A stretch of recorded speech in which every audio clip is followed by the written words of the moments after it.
오늘은 이 오후 예배 시간에는 이 웨스트민스터 소유리 문답의 제13문에 나와 있는 인간의 타락이라는 주제로 하나님의 말씀을 선포하도록 하겠습니다. 지난 시간까지 우리는 이 지금 하나님의 작정에 대해서 그리고 그 작정이 실행되는 방법에 대해서 이 소유리 문답의 12문까지를 살펴보았습니다. 이 하나님께서는 그분의 작정을 창조와 섭리를 통해서 이루어 가십니다. 하나님께서는 그분의 형상을 따라 인간을 존귀하고 선한 피조물로 창조해 주셨고, 그렇게 창조하신 인간에 대해서도 특별한 섭리를 하셨습니다. 모든 피조물 중에서 오직 인간에게만 적용하신 하나님의 특별한 섭리란 것은 그들과 언약을 맺으신 것이었습니다. 무한하고 영원하신 창조주 하나님께서 단지 피조물에 불과한 유한한 인간과 언약을 맺으신다는 것은 대단히 놀라운 일이었습니다. 그만큼 하나님께서는 사람에게 많은 은혜를 베푸시고 그를 사랑하셨던 것입니다. 하나님께서 아담과 맺으신 이 언약에는 조건이 달려 있었습니다. 그 조건은 이 선과 악을 알게 하는 나무의 열매를 먹지 말라, 이 명령에 순종하는 것이었습니다. 이 최초의 사람인 아담은 그의 모든 후손들의 대표로 언약의 머리가 된 것입니다. 이 말은 아담이 언약의 조건에 성공하느냐 실패하느냐, 언약에 순종하느냐 불순종하느냐에 따라서 모든 인류가 다 영생을 얻거나 아니면 모두 사망을 당하게 되거나 하게 되었다는 의미입니다. 그가 언약을 지켜서 하나님께서 정하신 기간 동안에 선악과를 먹지 않게 되면 그와 그의 아내 하와와 모든 인류는 죽음을 보지 않고 더 좋은 낙원으로 옮겨지는 그런 영생을 누리게 될 것이었고, 반대로 아담이 불순종하게 되면 그와 모든 인류는 반드시 죽게 될 것이었습니다. 이처럼 최초의 언약이란 것은 아담이라는 한 사람의 순종과 불순종을 조건으로 한 것이었기 때문에 그 언약의 이름을 행위 언약이라고 부릅니다. 또 이 언약의 다른 이름은 생명 언약이라고도 하는데, 그것은 이 언약을 하나님께서 주신 이유가 인간에게 영원한 생명을 주시기 위함이었기 때문입니다. 최초의 사람은 하나님께서 주신 이 놀라운 복과 은혜들로 말미암아서 정말 부족함이 없는 삶을 살 수 있었습니다. 사람은 하나님과 그런 생명의 언약을 맺을 수 있었을 뿐만 아니라 모든 피조물을 다스릴 왕의 권세를 부여받았고, 아름다운 에덴 동산에서 풍요로운 삶과 풍성한 즐거움을 누리면서 살 수 있었습니다. 그렇지만 아담과 하와는 그 완벽한 상태와 신분을 오래 유지하지를 못했습니다. 그는 하나님께 불순종함으로 범죄하여 타락하게 되었는데, 그 불순종하고 타락한 일이 무엇인가가 오늘 소유리 문답의 내용입니다. 제가 소유리 문답 13문을 읽어드리겠습니다. 웨스트민스터 소유리 문답 제13문, 인류의 첫 부모는 창조된 상태를 계속 유지했습니까? 그리고 그 답은 인류의 첫 부모는 자유의지를 가지고 하나님께 범죄하여 창조된 상태에서 타락했습니다. 라고 되어 있습니다. 이제 이 제13문에 나와 있는 내용들을 순서대로 살펴보도록 하겠습니다. 우리는 먼저 이 제13문 그 질문에 나와 있는 이 첫 조상이 창조되었던 원래의 상태에 대해서 생각해 볼 수 있어야 합니다. 첫사람 아담과 하와는 완전히 선하고 의로운 상태였습니다. 그들에게는 우리에게 있는 원죄가 아니라 하나님께서 주신 원의가 있었으며, 그 의를 가지고 하나님께 완벽하게 순종하며 그분을 기쁘시게 할 수 있었습니다. 그런데 우리는 여기서 사람이 하나님의 형상대로 지어졌다는 이 말씀이 무슨 뜻인지를 잘 이해해야 합니다. 물론 사람은 피조물이었기 때문에 하나님께서 가지신 무한하거나 영원하거나 불변한 그런 속성을 같이 가지지 못했습니다. 그런 존재는 아니었습니다. 그렇지만 사람에게는 분명히 하나님을 닮은 거룩함과 의로움과 선함과 진실함과 지혜와 같은 그런 속성들이 다 있었습니다. 이러한 속성들은 지금의 우리와 같이 깨어지고 망가진 상태가 아니었고, 모든 면에서 올바르고 아름다우며 충분한 그러한 상태를 유지하고 있었습니다. 또한 아담과 하와에게는 지금 우리에게 있는 죄로 타락한 본성이 일체 없었습니다. 우리와 달리 아담의 마음은 어쩔 수 없이 악으로 기울거나 악을 행하는 그런 성향이 없었던 것입니다. 따라서 그는 자신의 본성상 하나님께 순종하는 데에 그 어떤 방해도 받지 않을 수 있었습니다. 이것이 바로 우리 인류의 첫 부모인 아담과 하와의 원래 상태였습니다. 그리고 그들의 원래 상태를 보았으니 이제 아담과 하와가 하나님께로부터 처음에 선물로 받았던 이 주변의 환경에 대해서도 생각해 보겠습니다. 이 에덴 동산에는 선악과 이외에도 아담과 하와가 정말 맛있게 먹을 수 있는 모든 풍성한 과실이 나무마다 가득 열려 있었고, 그 외에도 그들에게는 가장 살기 좋은 그들이 옷을 입지 않고서도 얼마든지 안전하게 살 수 있는 완벽한 기후와 안전하고 편안한 주변 환경과 완전한 건강 등이 주어졌기 때문에 그 어떤 면에서도 그들에게는 결핍이나 부족함이 없었습니다. 따라서 아담과 하와는 선악과를 따먹는 데에 어떤 우리가 환경적인 영향 때문에 영향받아서 따먹었다라는 핑계도 될 수 없었던 것입니다. 자, 여기 이어서 소유리 문답은 첫 사람이 가진 자유의지라는 것에 대해서 말해줍니다. 여러분, 자유의지란 무엇입니까? 이것은 문자 그대로 모든 것을 자유롭게 의지대로 행할 수 있는 의지가 아담에게 있었다는 것입니다. 물론 죄로 타락한 우리 인간들, 죄로 타락한 이후의 우리들도 이 모든 사람들은 흔히들 자기에게 자유로운 의지가 있다고 생각하곤 합니다. 이 사람들은 여전히 자유롭게 움직일 수 있고 자유롭게 숨 쉴 수 있고 자유롭게 경제활동도 하고 먹고 마시며 잠을 자는 등의 이 자신의 생활을 영위할 수 있지 않습니까? 또 사람은 자기의 노력을 통해서 뭔가를 성취하기도 하고 또 자신을 개발하기도 합니다. 그래서 많은 사람들은 자신이 원하기만 하면 자신의 뜻대로 충분히 착하게 살 수 있다고 생각하고 또한 자신의 노력으로 자신의 인생과 운명을 개척해 갈 수 있다고 그렇게 생각하기도 합니다. 여러분, 그렇지만 정말 실제 현실이 그러합니까? 이 죄인이 가진 자유의지라는 것에 대해서 종교개혁자 마틴 루터는 노예의지라는 단어를 사용해서 표현했습니다. 자, 이 말은 이 말 그대로 인간이 스스로 자유로운 것처럼 생각을 하지만 그는 죄와 마귀에게 속박된 노예로서의 제한된 자유만을 가지고 있다는 뜻입니다. 하나님께서 정하신 선의 기준을 충족시키거나 자기의 구원을 이루어내는 데 있어서 인간은 완전히 무능력합니다. 그리고 그 무능력함의 이유는 인간이 죄를 범함으로써 전적으로 타락했기 때문이며 또한 전적으로 부패해서 그 생각과 마음과 감정과 의지 등이 모두 죄를 향해서 구부러져 있기 때문입니다. 그러므로 죄인이 가진 자유란 것은 오직 하나님께 죄를 짓는 것에서의 자유일 뿐입니다. 죄 지을 자유만 갖고 있는 것입니다. 그렇기 때문에 죄인이 내가 자유롭다라고 자랑하는 것은 마치 사형수가 자신의 족쇄를 자랑하는 것과 똑같은 어리석은 짓에 불과합니다. 자, 그렇지만 첫사람 아담이 가진 이 자유의지는 완벽한 자유를 말하는 것입니다. 그는 하나님께서 보시기에 완전한 선을 이룰 수 있는 자유로운 의지를 가지고 있었습니다. 그는 단지 외적인 행동으로만 선한 척하는 것이 아니라 마음속의 생각으로도 조금도 죄를 짓지 않을 수 있었습니다. 그의 전 인격은 오직 선한 일에만 사용되었고 완전한 기쁨과 자발적인 순종으로 하나님을 기쁘시게 할 수 있는 이런 활력 있고 힘 있는 이런 의지를 갖고 있었습니다. 자, 그렇지만 단 한 가지, 아담의 자유의지는 죄를 짓는 것에 대한 자유도 포함하고 있었습니다. 자, 이 말은 그가 죄를 지을 수밖에 없었다는 뜻이 아니라 그의 자유로운 의지로서 죄를 택함으로써 타락할 가능성이 있었다는 의미입니다. 우리는 이 사실을 잘 이해해야 합니다. 우리의 상태, 이 죄로 타락한 우리의 상태와 아담의 상태를 비교해서는 안 될 것입니다.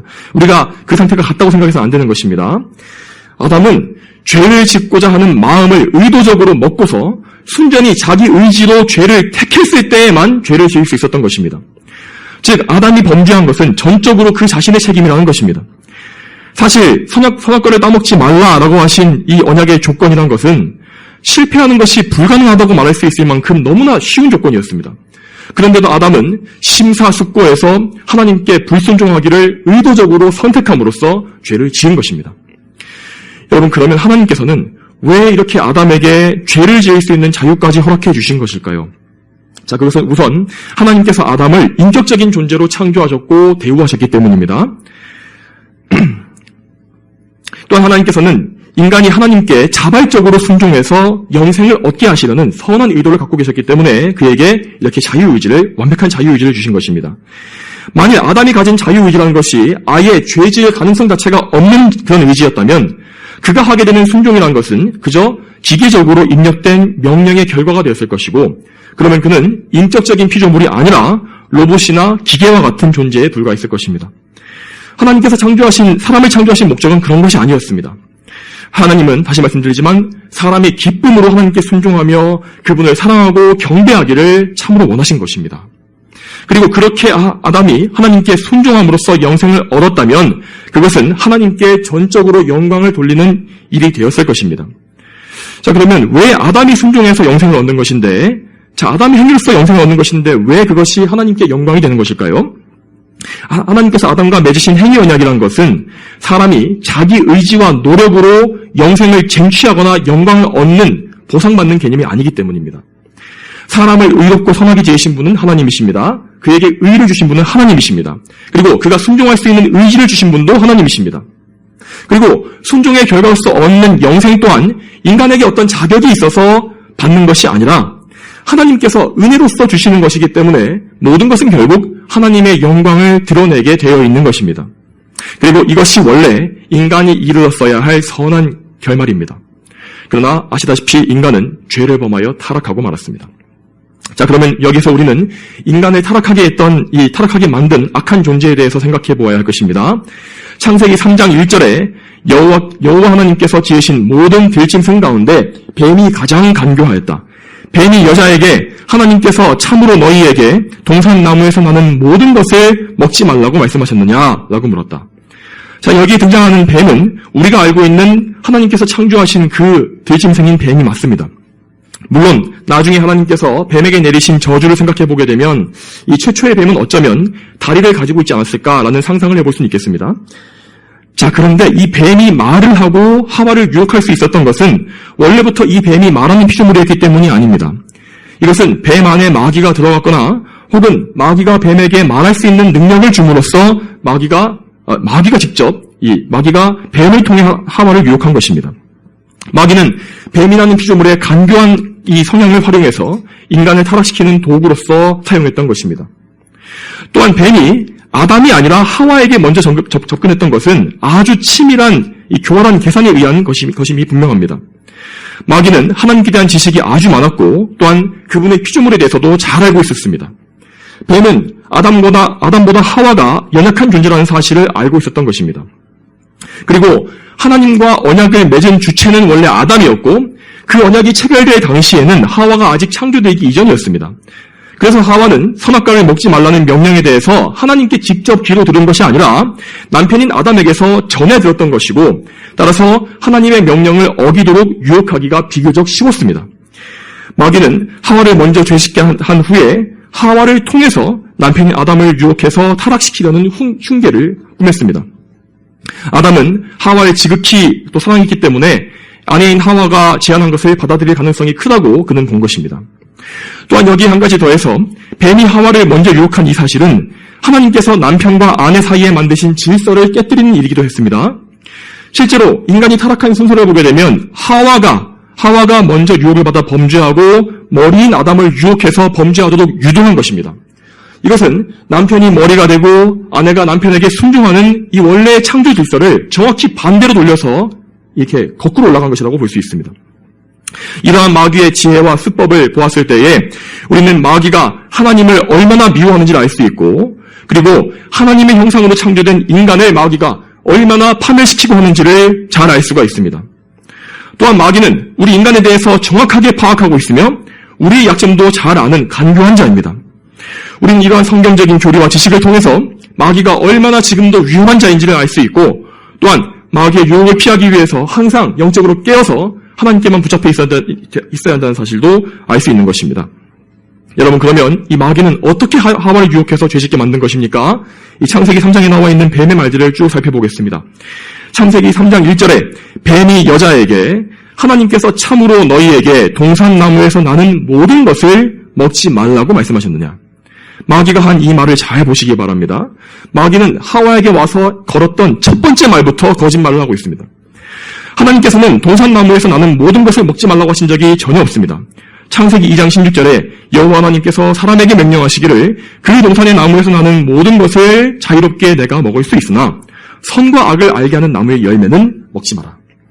하나님께서는 정말 수없이 많은 동산의 과일들을 모두 허락해 주셨고 그 마신 것은 고작 선악과 단 한 가지뿐이었습니다. 마귀는 이 사실을 몰랐을 리가 없습니다. 그렇지만 하나님께 반감을 심어주기 위해서 의도적으로 거짓말을 한 것입니다. 이렇게 마귀가 악한 말을 하기 전까지 하와는 단 한 번도 하나님께 대한 악한 의심이나 원망에 대해서 생각해보거나 들어본 적이 없었을 것입니다. 그렇지만 거짓의 아비이고 모든 죄악의 원흉인 마귀는 인간의 마음에 처음으로 불신앙의 씨앗을 뿌려버린 것입니다. 이어서 창세기 3장 2절과 3절에는 뱀의 말에 대한 하와의 대답이 나옵니다. 동산 나무 열매를 우리가 먹어도 되지만 동산 중앙에 있는 나무의 열매에 대해서는 하나님께서 너희가 죽지 않도록 그것을 먹지도 말고 만지지도 마라 라고 말씀하셨다. 자, 여기에서 하와는 하나님의 원래 말씀에 뭔가 이상한 거 한 가지를 더 첨가하고 있습니다. 하나님은 선악과를 먹지 말라고 말씀하셨지 그것을 만지지도 말라고 말씀하신 적이 없습니다. 이것은 뱀의 의도대로 하와의 이 마음속에서 하나님에 대해서 불신하는 마음이 싹트기 시작했음을 보여주는 것입니다. 사실상 그녀는 애초에 뱀과 대화를 시작하지 말았어야 했습니다. 뱀이 처음부터 거짓말하는 것을 그가 알았다면 처음부터 아예 대꾸도 하지 말고 뱀에게 썩 물러가라고 호통을 쳤어야 했을 것입니다. 그렇지만 그녀는 악한 뱀과 대화를 했고 그 마음속에 뱀이 뿌린 의심의 씨앗이 심겨져서 마치 하나님께서 인간을 부당하게 억압하는 분인 것처럼 느끼기 시작한 것입니다. 이어서 창세기 3장 4절과 5절에 그 뱀이 여자에게 너희가 결코 죽지 않을 것이다. 너희가 그것을 먹는 날에는 너희 눈이 열리고 너희가 하나님과 같이 되어 선과 악을 알게 될 것을 하나님께서 아시기 때문에 그렇게 하신 것이다 고 하였다. 자, 하와의 마음에 변화가 생기는 것을 간파한 마귀는 더욱더 대담하게 하나님을 모욕하는 거짓말을 하고 있습니다. 너희가 결코 죽지 않을 것이다. 그는 이 말에서 하나님을 거짓말하시는 분이라고 정면으로 비방하고 있는 것입니다. 또한 그렇게 하나님을 모욕한 후에 그는 이제 하와에게 교만한 마음을 심어주려는 의도를 드러냅니다. 선악과 자체에는 아무런 효능이 없음에도 불구하고 뱀은 그 열매 자체에 무슨 놀라운 능력이 있는 것처럼 포장을 했습니다. 그 열매의 효능이라고 그가 말한 것은 그것을 먹은 자가 하나님처럼 된다는 것이었습니다. 이렇게 마귀는 사람에게 의심이 싹트도록 만든 후에 그 다음 단계에서는 아예 하나님께 등을 돌리게 만들고 하나님을 대적하도록 만들어버리는 것입니다. 뱀의 말에 넘어간 하와는 이제 하나님을 불신하게 되었고 또한 자신의 현재 상태, 그 상태에 대해서도 만족하지 못하게 되었습니다. 여러분, 그렇지만 실상 하와는 정말로 완벽한 상태에 있었던 피조물로서 그에게는 과분한 지위를 이미 다 누리고 있었습니다. 사람은 천사들보다도 더 나은 지위에 있었음에도 불구하고 그 놀라운 지위에 만족하지를 못한 채 자신의 한계를 넘어서, 주제를 넘어서 하나님과 같이 되기를 바라게 된 것입니다. 결국 하와는 완전히 뱀의 의도대로 유혹에 넘어갔고 하나님과 반목하려는 마음을 가진 상태에서 이 선악과를 눈여겨보았습니다. 창세기 3장 6절에 여자가 보니 그 나무는 먹음직하고 보기에 아름다우며 지혜롭게 할 만큼 탐스러운 나무였다. 여자가 그 열매를 따먹고 자기와 함께한 남편에게도 주니 그도 먹었다. 여러분, 선악을 알게 하는 이 나무가 어떤 종류였고 또 어떻게 생겼는지를 우리는 모릅니다.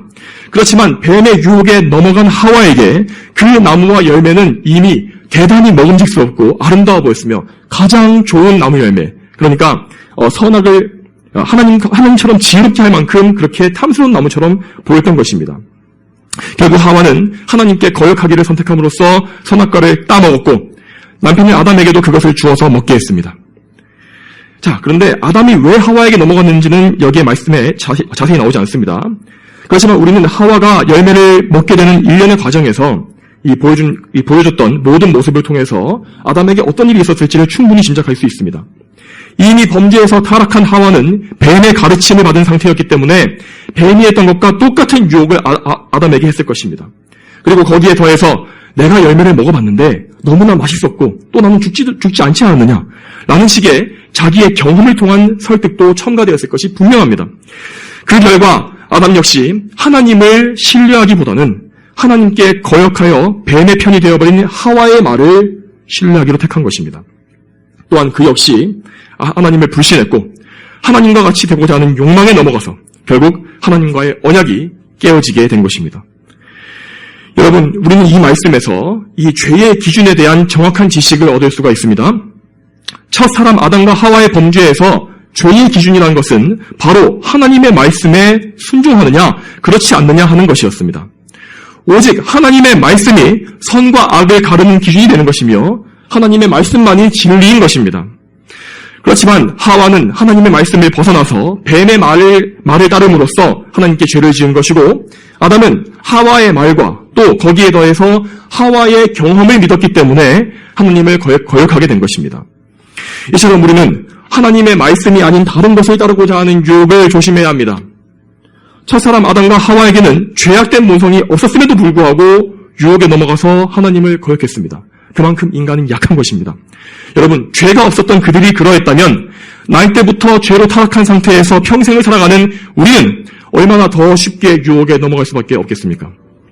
우리의 인성은 너무나 원래부터 연약하고 또한 죄의 영향을 받게 된 이상 연약함을 넘어서 전적으로 무능력하다는 사실을 우리는 항상 기억해야 합니다. 우리는 항상 우리를 거룩하게 하시는 성령님의 도우심에 의지하는 가운데 하나님의 말씀을 많이 듣고 배우고 우리의 심령에 새김으로써 우리는 우리의 죄와 싸우고 세상과 마귀의 유혹과도 싸워야 하는 것입니다. 여러분, 그러면 왜 죄가 사람의 책임이 되는지에 대해서도 생각해 보겠습니다. 여러분, 이 하와를 유혹한 것은 분명히 뱀인데 왜 죄의 책임은 전적으로 인간이 져야만 하는 것일까요? 자, 왜냐하면 뱀은 사람이 죄짓도록 억지로 강요한 것이 아니기 때문입니다. 원래 사람은 마귀의 노예가 아니라 하나님의 종이었기 때문에 뱀은 인간을 처음에 억지로 움직일 권한 자체가 없었던 것입니다. 뱀은 단지 사람을 유혹해서 꼬드긴 것이며 사람에게는 그 유혹을 이겨내기에 충분한 능력과 동기가 있었습니다. 오히려 그 유혹에 넘어갈 만한 이유가 사람에게는 전혀 없었다고 볼 수 있습니다. 그런데도 인간은 하나님께서 주신 선한 자유의지를 악하게 사용해서 스스로 죄를 지은 것이기 때문에 죄는 100% 인간의 책임이 되는 것입니다. 또한 동시에 인간은 절대 죄의 책임을 하나님께 돌릴 수도 없습니다. 물론 하나님의 작정 안에는 마귀가 뱀을 이용해서 하와를 유혹할 것도 들어있었고 아담과 하와가 하나님을 거역하게 된 모든 것도 다 그 작정 안에 있었습니다. 사실 이 사실을 1차원적으로 우리가 보게 되면 결국 죄의 책임도 하나님께 있는 것이 아니냐고 항변할 수밖에 없을 것입니다. 그렇지만 다시금 말씀드리지만 하나님의 작정이란 것은 인간의 자유의지를 억압하거나 강제하지 않습니다. 우리로서는 하나님께서 인간의 범죄를 예정하시면서도 죄를 만들어내지 않으시는 원리를 알 수가 없고 이걸 제가 말로 표현할 수도 없습니다. 그렇지만 하나님은 정말로 그렇게 하십니다. 하나님의 모든 작정은 다 선하시며 인간 역시 선하게 창조하셨습니다. 그러나 오늘 본문의 말씀처럼 인간이 많은 꾀를 내어 죄를 짓고 하나님께 거역했던 것입니다. 그러므로 우리는 어떠한 경우에도 우리와 우리 조상의 죄를 하나님의 책임으로 돌리려 해서는 안 될 것입니다. 우리가 나중에 원죄의 교리에 대해서도 말씀을 또 보겠지만 이 죄인은 아담의 원죄를 가지고서 태어났을 뿐만 아니라 자발적으로 그 이후에도 죄를 짓는 존재입니다. 우리가 그렇지 않습니까? 그러므로 모든 개인은 자기가 기쁨으로 지은 죄의 그 책임을 직접 지고 심판받아서 멸망당에 마땅한 그런 죄인이 된 것입니다. 자, 여러분, 이제 인간의 타락 교리가 가르치는 것들 중에서 좀 더 심화된 내용을 살펴보도록 하겠습니다. 여러분, 우리는 인간 타락의 교리를 통해서 죄의 기원, 죄의 시초에 대한 성경적인 생각을 정립할 수가 있습니다. 여러분, 이제까지 많은 사람들은 이 선과 악의 기원에 대해서 여러 가지 비성경적이고 철학적인 주장들을 많이 해왔습니다. 어떤 사람들은 선과 악이 둘 다 모두 원래부터 존재해왔고 서로 선과 악이 대결 구도를 만들어왔다고 그렇게 생각했습니다. 고대의 많은 신화들은 선한 신과 악한 신이 대등한 관계에서 서로 대결하고 싸우는 그런 이야기를 많이 그리지 않습니까? 또한 지금 이 세상을 지배하고 있는 것은 진화론을 바탕으로 한 선악에 대한 이론입니다. 진화론에서는 모든 생명체가 진화를 통해서 발전해가고 질서가 잡혀간다고 주장합니다. 이런 진화론적인 사고방식에 영향을 받은 것이 바로 현대인들의 과학기술 만능주의라고 할 수 있습니다. 이 생각에 따르면 인류는 과학기술의 발전을 통해서 모든 악을 천천히 제거해 왔었고 또 앞으로 과학의 발달이 극에 달하게 되면 정말로 대부분의 악이 제거되고 유토피아가 열릴 것이라고 합니다.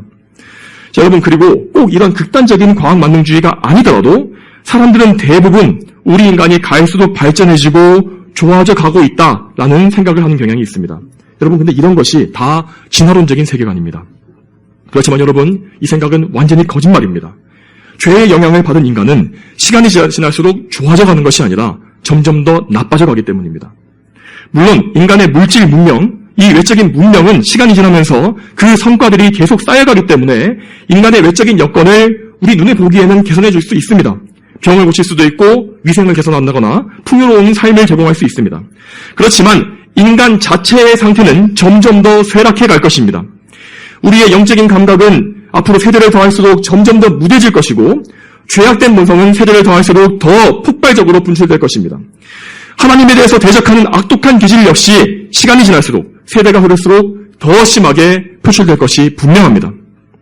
성경적으로 죄와 악의 기원에 대해서 밝혀보자면 죄는 영혼 속에 존재했던 것이 아닙니다.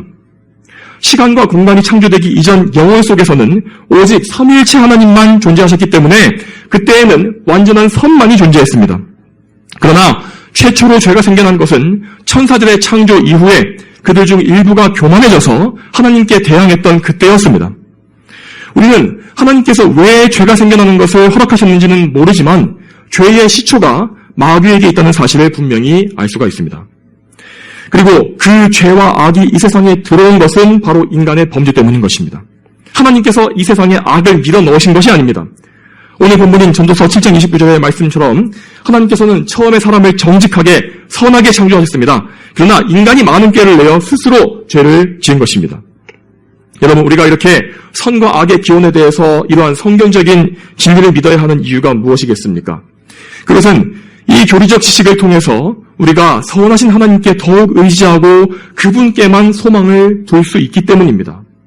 여러분, 선은 하나님께로부터 비롯된 것이지만 죄와 악은 그렇지가 않습니다. 자, 그렇기 때문에 하나님께서 지으신 이 세상에 죄나 악은 원래부터 잘 어울리는 그런 것이 아니라 어울리지 않는 밖에서부터 들어온 더러운 것이고 장차 심판에 의해서 멸해져야 하는 존재일 뿐입니다. 그래서 하나님께서는 최후의 심판 때에 마귀와 그 마귀의 하수인들을 멸하시고 그들이 지은 모든 더러운 죄를 심판하실 것이라고 미리 말씀하신 것입니다. 그리고 죄의 결과로 찾아오게 된 사망 역시 불못에 던지심으로써 하나님은 모든 악을 다 제거하실 것입니다. 그리고 죄악으로 더럽혀진 이 첫 세상은 불태우심으로 없애실 것이며 그렇게 하나님께서는 모든 더러운 악을 불로써 정화하실 것입니다. 이와 같이 우리는 인간 타락의 교리를 알므로써 하나님께서 공의로 모든 죄와 악을 나중에는 심판하실 것이라는 이 사실도 믿을 수가 있게 되는 것입니다. 여러분, 참된 성도에게 이 사실은 너무나 기쁘고 즐거운 소식입니다. 여러분, 우리가 성도로서 이 세상에 사는 동안에 이 세상에 가득한 죄악을 보면서 얼마나 많이 탄식하고 괴로워하게 됩니까? 하나님의 모든 백성은 죄를 미워하고 마귀와 원수가 되었기 때문에 최후의 심판날을 정말로 간절하게 고대하게 됩니다. 또한 성도로서 더욱더 슬퍼하고 아파할 수밖에 없는 사실은 바로 내가 미워하는 그 죄가 내 안에 있다는 그 사실이 아닙니까? 로마서 7장 21절부터 24절에 나온 이 바울의 탄식과 같이 우리는 평생에 우리 안에 있는 죄에 대해서 탄식하고 슬퍼할 수밖에 없습니다. 그러므로 내가 한 법을 깨달았으니 곧 선을 행하기 원하는 나에게 악이 함께 있다는 것이다.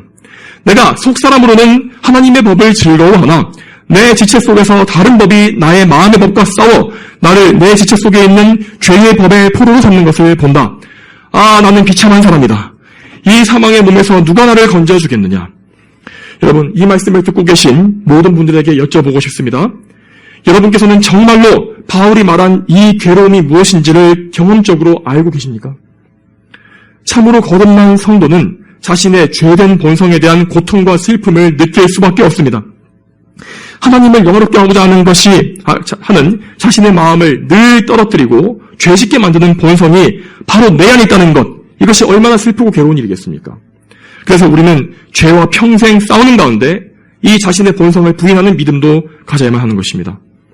이렇게 죄와 고단한 전투를 벌이고 있는 모든 참된 성도들에게 오늘 살펴본 이 교리는 참된 소망을 준다고 아까 말씀드렸습니다. 우리 선하신 하나님께서는 우리를 원래 지으실 때에는 선하게 창조하셨습니다. 우리가 가진 악한 본성과 죄와 타락, 부패함 등은 그분께서 원래 지으신 원래의 상태가 아닙니다. 만일 하나님께서 죄로 타락한 우리 조상과 우리 모두를 멸망하도록 버려두셨다면 우리에게는 아무 소망이 없었겠지만 하나님께서는 우리의 첫 조상이 범죄한 직후에 그 즉시 우리를 죄에서 구원하실 유일한 구속자에 대한 약속도 말씀해 주시지 않았습니까? 그 구속자는 이미 창세 이전에 하나님의 영원한 작전 가운데 우리의 구원자로 예정되신 하나님의 아들 예수 그리스도이십니다. 예수님께서는 약속대로 이 세상에 오셨고 또한 약속대로 그분의 백성을 죄에서 구원하시기 위한 모든 일을 다 완성하셨습니다. 그분은 죄로 인해 죽어야 할 우리 대신 죽어주셨고 대신 심판을 받아 지옥을 맛보셨으며 하나님의 공의를 만족시키시고 하나님의 진노도 잠재워 주셨습니다. 그리고 예수님은 죽으신 지 3일 만에 부활의 첫 열매가 되시어 하늘에 오르신 것입니다. 장차 그리고 예수님은 이 세상에 다시 오셔서 우리가 혐오하고 슬퍼에 맞지 않는 모든 죄악을 다 심판하시고 우리 역시 구속하셔서 완전한 몸과 영혼을 가진 영화로운 피조물로 다시 만들어 주실 것입니다. 예수님께서는 죄로 저주받은 이 첫 세상을 멸하실 것이며 그러면 우리가 그토록 원하고 원했던 새 하늘과 새 땅이 우리 앞에 펼쳐지게 될 것입니다. 우리가 그곳에 들어가는 것은 곧 하나님의 구속 역사의 완성입니다. 하나님께서는 우리 조상의 죄로 타락한 우리를 구해내셔서 결말에는 그분의 아들의 나라에 이르게 하시는 것입니다. 그때 우리는 첫 조상 아담의 상태와는 비교할 수 없이 높고 존귀하며 완전한 상태에 이르게 될 것이고 다시는 죄 짓지 않고 완벽한 의로서 하나님을 섬기며 그분만을 기뻐하는 그런 가운데 영원히 살게 될 것입니다.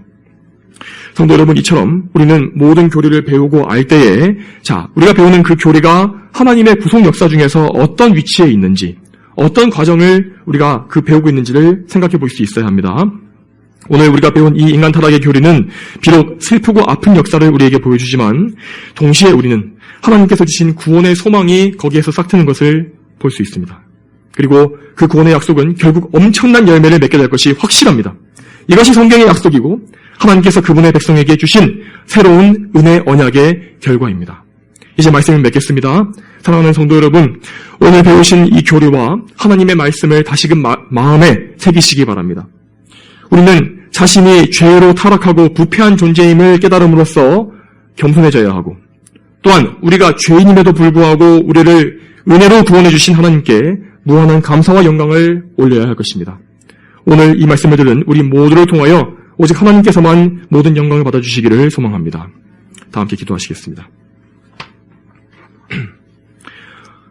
거룩하신 아버지 하나님, 오늘도 이 웨스트민스터 소유리문답의 제13문 인간의 타락이라는 이 교리를 살펴보면서 우리 첫 조상이 어떻게 하나님 앞에 범죄하여 타락했으며 어떤 과정을 통해서 마귀가 그들을 유혹했고 또 그 결과 우리에게 주어진 것들이 무엇인지를 또 살펴보게 하시니 감사드립니다. 하나님 아버지, 이제부터 저희는 계속해서 하나님의 구속 역사에 대해서 모든 것을 배우게 될 것입니다. 인간의 타락으로 이렇게 또 인간이 완전히 멸망당할 수밖에 없는 그런 처지에 처하게 되었지만 하나님께서는 이미 영원전에 모든 구원의 계획을 다 수립하셨으며 우리가 정말 이 모든 죄인 가운데에서 하나님을 영화롭게 할 참 백성으로 삼으신 백성을 이미 세워놓으셨음을 저희는 믿습니다. 그러므로 하나님께서 행하신 모든 구원의 역사를 우리가 믿기를 바라며 그 구속자이신 예수님을 우리가 바라봄으로 말미암아 항상 하나님께 의지하고 하나님께 순종하며 거룩한 그런 삶을 살 수 있게 되길 소망합니다. 주여, 저희를 언제나 예수님 안에서 붙잡아 주시고 항상 저희에게 생명의 길을 보여주시옵소서. 감사드리며 예수님의 이름으로 기도드립니다. 아멘.